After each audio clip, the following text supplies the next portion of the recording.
السلام علیکم ورحمۃ اللہ۔ میری بہن، آپ نے کہا کہ حضرت مولا حسین رضی اللہ تعالی عنہ 10 محرم الحرام کو شہید کیے گئے۔ جی ہاں، 10 محرم الحرام کو شہادت حسین ہوئی۔ البدایہ والنہایہ، تاریخ طبری وغیرہ وغیرہ۔ آپ پوچھتی ہیں کہ یہاں ہمارے ملک پاکستان میں 1 محرم سے ہی جو ہے وہ ماتم اور نوحہ اور سوگ منانا شروع کر دیا جاتا ہے، جبکہ سوگ تو صرف 3 دن تک ہے۔ تو جی، اہل تشیع کا روز اول سے لے کر آج تک حسین کی شہادت کا سوگ، ماتم، نوحہ، یہ فقط ایک ڈرامہ ہے، ایک مووی ہے، ایک دھوکہ ہے، ایک فراڈ ہے، اس کے سوا اور کچھ نہیں ہے۔ کرب و بلا میں نواسہ رسول حضرت مولا حسین رضی اللہ تعالی عنہ کو کوفیوں نے شہید کیا۔ حضرت حسین ابن علی علیہ الصلاۃ والسلام جب ان کا محاصرہ کر لیا گیا تو حضرت حسین رضی اللہ تعالی عنہ نے حضرت حسین رضی اللہ تعالی عنہ سے پوچھا گیا، آپ کیوں آئے؟ جناب حسین رضی اللہ تعالی عنہ فرماتے ہیں، یہ بوری بری خطوں کی یہ بھری ہوئی بوری دیکھ لو، یہ وہ بوری ہے جس میں وہ تمام لیٹر موجود ہیں جو مجھے خود کوفہ والوں نے لکھے۔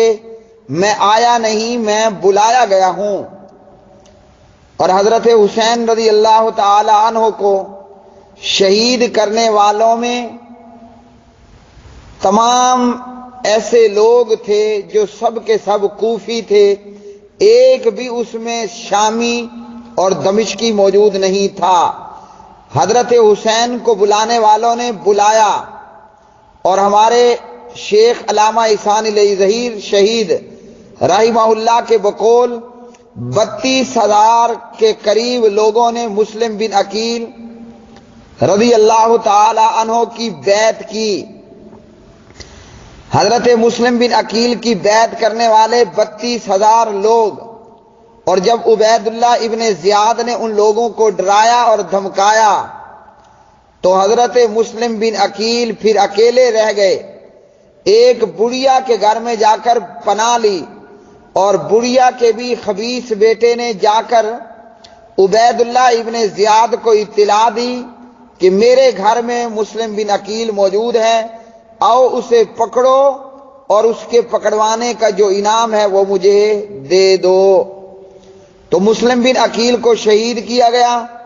حضرت حسین رضی اللہ تعالی عنہ کا محاصرہ کیا گیا، اور جب قافلہ حسین کے 72 افراد کو قتل کر دیا گیا، شہید کر دیا گیا، تو پیچھے جو بچا وہ تھا علی بن حسین، جن کا لقب ہے امام زین العابدین رحمہ اللہ تعالی۔ امام زین العابدین بیمار تھے، اور اہل تشیع انہیں بیمار کربلا بھی کہتے ہیں۔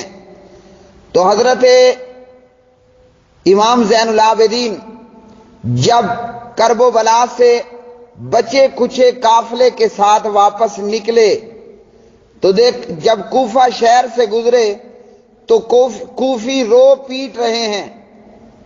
امام زین العابدین نے پوچھا، یہ کیوں رو رہے ہیں؟ کہا، یہ قتل حسین پر رو رہے ہیں۔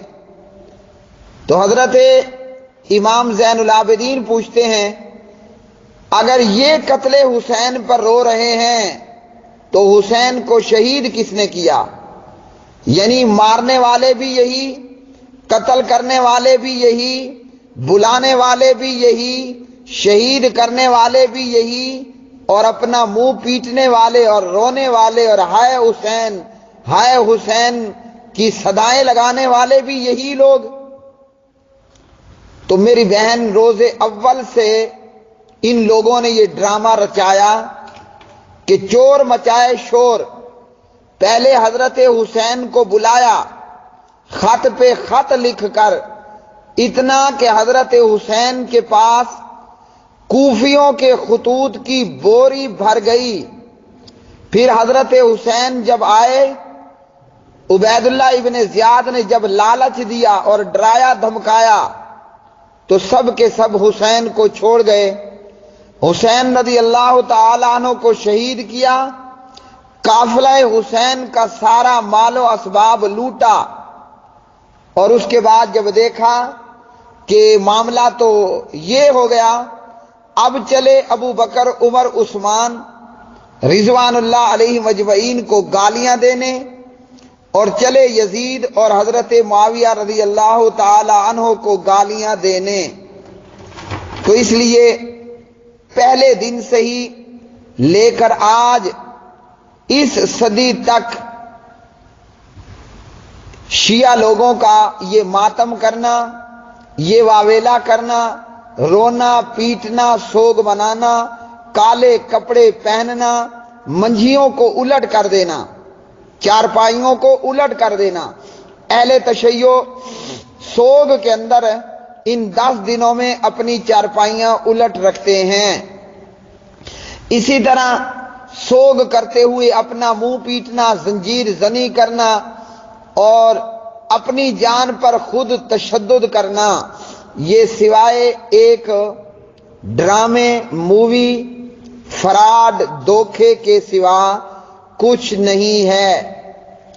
میں کہتا ہوں اللہ کی ہزارہا پھٹکار ہو ان کوفیوں پر جنہوں نے اپنے ایلچی، اپنے قاصد اور اپنے خطوط جناب حسین کو لکھے، اور جب حسین آیا تو ان کوفی لایوفیوں نے حضرت حسین رضی اللہ تعالی عنہ سے دھوکہ کیا اور حسین کا ساتھ چھوڑ دیا۔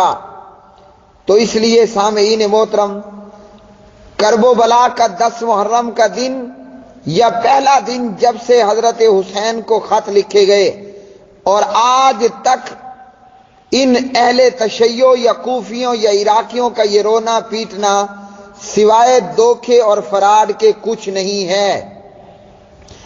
اور اللہ کی لعنت ایسے لوگوں پر جو ماتم اور نوحہ کرنے والے ہوں، اپنے گریبان پھاڑنے والے ہوں، زنجیر زنی کرنے والے ہوں۔ یہ تمام کام جاہلیت کے کام ہیں۔ اسلام نے اور پیغمبر اسلام نے ان حرکتوں سے بڑی سختی کے ساتھ منع کیا ہے۔ ابو داؤد وغیرہ، واللہ اعلم بالصواب۔